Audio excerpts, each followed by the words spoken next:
ერთი კანონის ორი ვერსია პარლამენტში მოსმენების შესახებ კანონპროექტის რეგისტრაციის ვადა ამოიწურა. დღის ბოლოს საკანონმდებლო ორგანოში ვახტანგ ხმალაძის ინიციატივა შევიდა, რომელიც ეგრეთ წოდებული გასაღების კომუნიკაციების მარეგულირებელი კომისიისთვის გადაცემას გულისხმობს. კიდევ ერთი ვარიანტი, რომელიც ასევე განსახილველად გავა, ბესელია ფოფხაძის ვერსია, სადაც მოსმენების უფლებამოსილება შინაგან საქმეთა სამინისტროსა და პერსონალურ მონაცემთა დაცვის ინსპექტორს გადაეცემა. ორმა პროექტმა უმრავლესობაც ორად გაყო. კანონი კი მომავალ კვირას უკვე მიღებული უნდა იყოს. კანონპროექტი ვახტანგ ხმალაძის ხელმოწერით საორგანიზაციო დეპარტამენტში რეგისტრაციის ვადის ამოწურვამდე 1 წუთით ადრე შევიდა. დამაცადეთ, რომ დავამთავრო.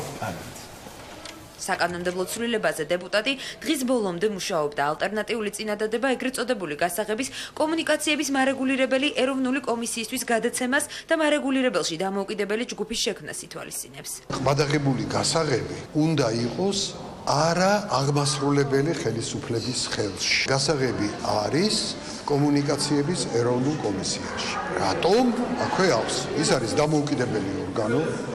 ვახტანგ ხმალაძის ამ იდეას ექსპერიმენტულს უწოდებენ კონკურენტი პროექტის ავტორები მართველი გუნდიდან. ბესელია ფოფხაძე სესიაშვილის საკანონმდებლო ინიციატივა ორ გასაღებს ითვალისწინებს. ერთი შინაგან საქმეთა სამინისტროში რჩება, მეორე კი პერსონალურ მონაცემთა დაცვის ინსპექტორს უნდა გადაეცეს. არ შეიძლება ესეთ რომანტიული მიდგომა ბატონ ვახტანგ ხმალაძის კონცეფციას ვერ დაუჭერდი მხარს, იმიტომ რომ ეს არის სრულიად ახალი მოდელი, რომელიც არსად არ მუშაობს, არ ყოფილა და ექსპერიმენტის ჩატარება საქართველოში ამ მნიშვნელოვან საკითხზე მე გამართლებული არ მგონია. ორი პროექტის გარშემო საპარლამენტო უმრავლესობაში მოსაზრებებიც ორად გაიყო. ხმალაძის იდეას მომხრეები რესპუბლიკური პარტიიდან და ეროვნული ფორუმიდან გამოუჩნდნენ. გასაღების დარჩენას თვითონ შინაგან საქმეთა სამინისტროში მე ამ ეტაპზე მხარს არ ვუჭერთ. მივიღეთ გადაწყვეტილება, რომ კენჭისყრაში მონაწილეობას მივიღებით თავისუფალ რეჟიმში. უფრო მეტად სიმპათიური ჩემთვის არის ხმალაძის ინიციატივა, მისი მოსაზრებები. ვეტოს გამოყენების ალბათობა, რა თქმა უნდა, ნებისმიერ შემთხვევაში 50%-იანი შანსი არსებობს. პრეზიდენტის მიერ ვეტოს კიდევ ერთხელ გამოყენებას ელოდებიან თავისუფალი დემოკრატებიც. ეს ის შემთხვევაში, თუ 3 დეპუტატის პროექტი დამტკიცდება. ოპოზიციური ფრაქცია შინაგან საქმეთა სამინისტროსთვის გასაღების დატოვების წინააღმდეგია და მხარს ასევე ალტერნატიულ კანონპროექტს უჭერს. შემოთავაზებული კანონპროექტით ეს გასაღები სამუდამოდ უნდა დარჩეს შინაგან საქმეთა სამინისტროში. თუ პრეზიდენტი იქნება თანმიმდევრული თავის პოზიციაში, ასეთ შემთხვევაში ის ვეტოს დაადებს. პრეზიდენტის ადმინისტრაცია კონკრეტული კანონპროექტის დამტკიცებამდე კომენტარს არ აკეთებს. ვეტოთი დადგენილი ვადის ამოწურვამდე დეპუტატებს 1 კვირა რჩებათ, ამიტომ კანონპროექტი მომავალ კვირას დაჩქარებული წესით უნდა დამტკიცდეს.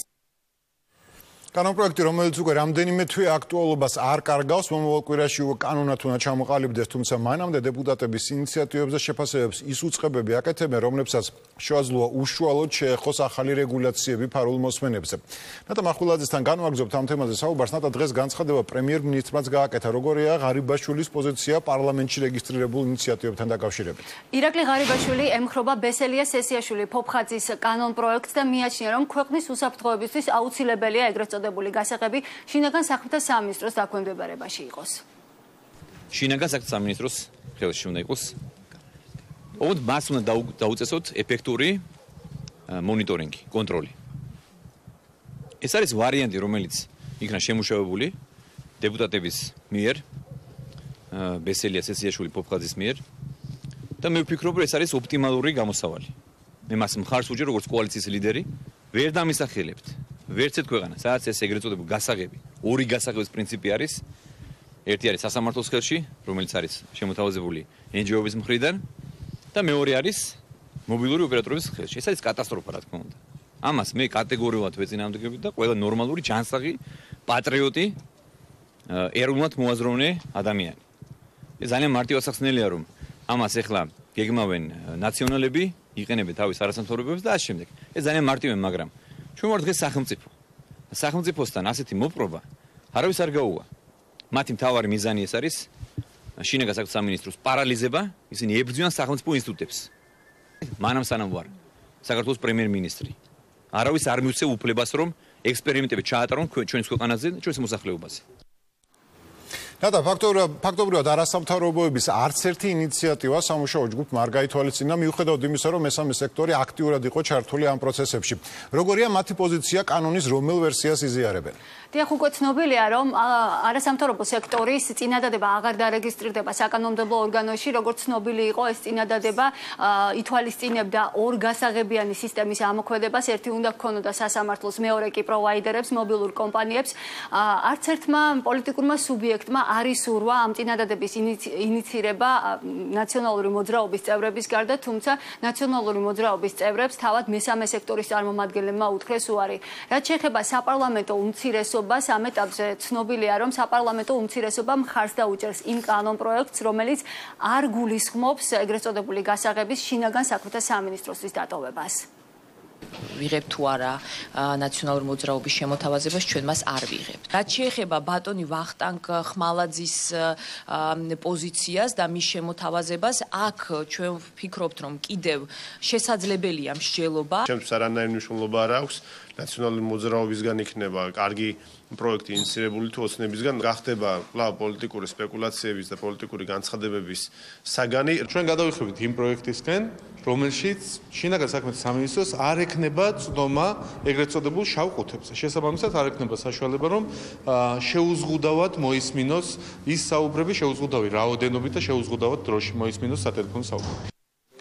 ეგრეთ წოდებული გასაღების სასამართლოს ხელში არსებობა რთულად ესახება კონსტანტინე კუბლაშვილს, უზენაესი სასამართლოს თავმჯდომარე კონსულტაციების გამართვას ამ საკითხთან დაკავშირებით გეგმავს იუსტიციის უმაღლეს საბჭოს წევრებთან. რთულად მესახება, რომ პროცესის მთავარი მონაწილე, რომელიც ბრძანებას გასცემს თავად პროცესშია, შემდეგ უკვე განმახორციელებელი იყოს, ასე ვთქვათ, თავისივე ბრძანების მთელი სასამართლო სისტემა, იუსტიციის უმაღლესი საბჭო ალბათ ვიმსჯელებთ ამაზე და გამოთქვამთ ჩვენს პოზიციას. კომუნიკაციების კომისიის ფუნქცია არ არის პერსონალური და პირადი მონაცემების დაცვა, ასე გამოეხმაურა მარეგულირებელი კომისია დღეს დეპუტატებს. მე შეგახსენებთ, რომ მარეგულირებელი კომისიისთვის ამ ფუნქციის გადაცემას ემხრობა დეპუტატი ვახტანგ ხმალაძე. ვფიქრობთ, რომ ეს არ ეხება კომუნიკაციების ეროვნულ კომისიას, ეს ეხება თუ მაინც და მაინც სახელმწიფო სტრუქტურა უნდა იყოს ჩართული ამ გასაღების თემაში, ეს ეხება პერსონალური დაცვის ინსპექტორს. კანონპროექტი მოსმენებთან დაკავშირებით 1 დეკემბრამდე უნდა დამტკიცდეს. ეს იყო ნატა მახველაძე, მადლობთ ნატა.